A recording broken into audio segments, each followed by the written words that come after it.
At sa pagbabalik ng TV Patrol, driver at bodyguard ng pulis na pangunang suspect sa pagkawala ng beauty pageant contestant na si Catherine Camilon, hawak na ng pulisya. At sa Langani, Davao Occidental, niyanig ng magnitude 6.7 na lindol.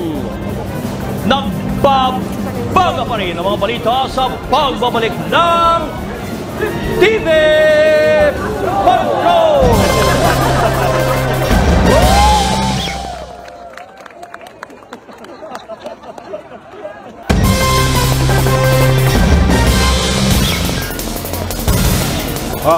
Overtime na raw.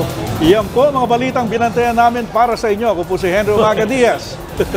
Anumang hamon, anumang panahon, tapat kaming maglilingkod. Ako po, si Bernadette Zambrano. Nandito kami para sa inyo saan man sa mundo.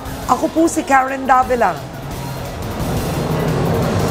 At mula dito sa simbahan ng Quiapo, ang naturang andas mula sa grandstand papunta sa Quiapo inabot ng 14 hours and 59 minutes and 10 seconds. Nagsimula ito po ng 4:45 a.m. ang simula ng transasyon. Sa mga gusto pang umabol po ng misa, meron pa tayo hanggang alas 11 ng gabi. Ako po ang inyong kabayan, si Noli De Castro. Maraming salamat po at magandang gabi, bayan!